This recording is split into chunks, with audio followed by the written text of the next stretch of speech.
Épisode 23 qui voit naître le grand Zeus. Résumé de l'épisode précédent. Hermès vient de voir Cronos avaler tout rond chacun de ses 5 enfants dès leur naissance. La nuit où Rhea accoucha de son 6e bébé, Hermès était toujours caché dans la chambre derrière le rideau. Des cris sonores retentirent. L'enfant venait de naître et il avait de la voix. En entendant les hurlements du bébé, Cronos avait accouru.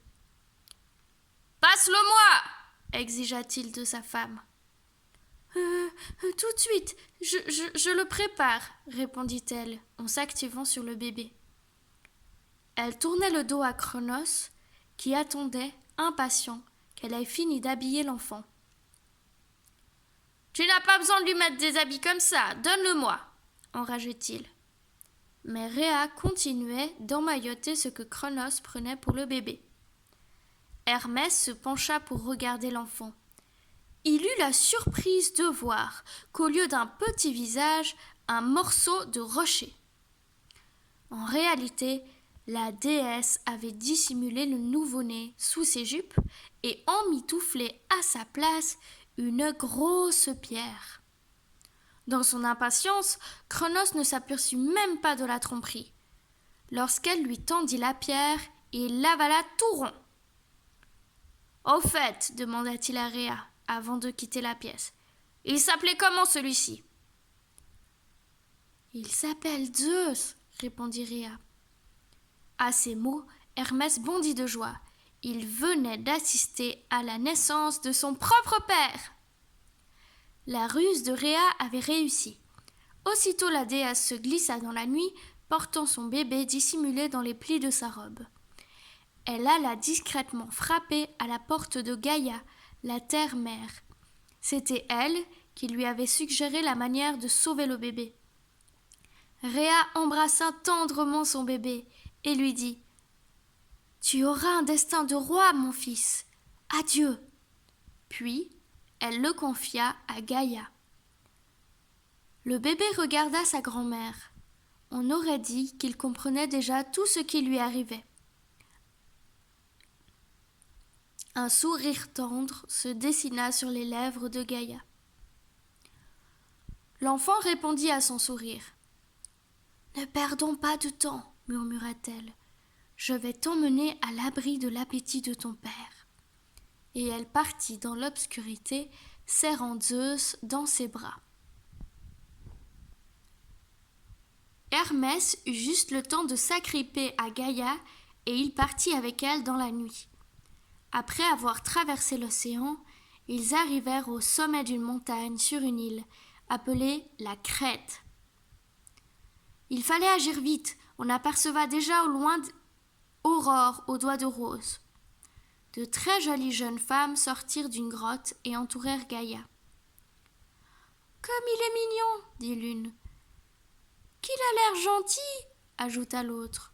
« On va tellement l'aimer !» murmura une troisième. « Merci les nymphes, dit Gaïa.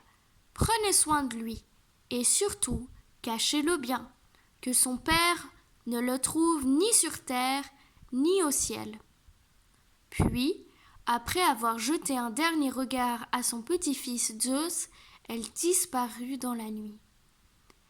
Hermès, qui s'était caché dans un arbre pour bien l'observer, vit les nymphes aller chercher une bête extraordinaire.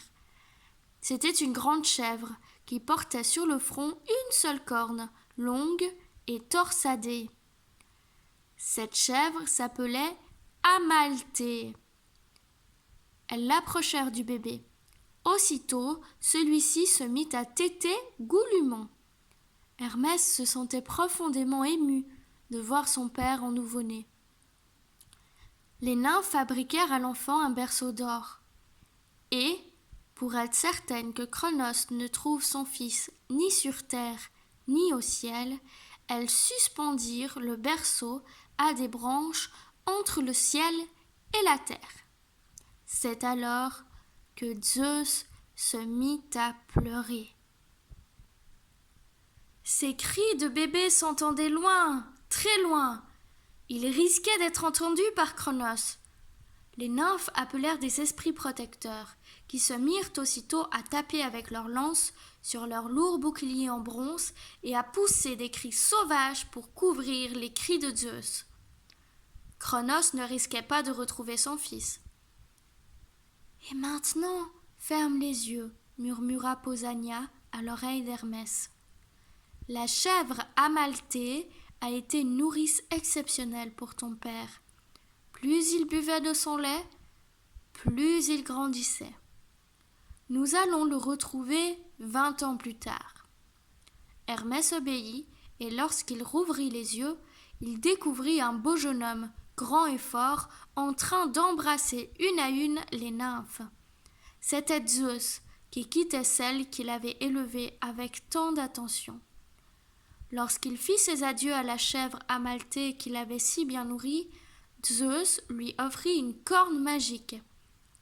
C'était une corne qui ressemblait à celle que la chèvre portait sur le front.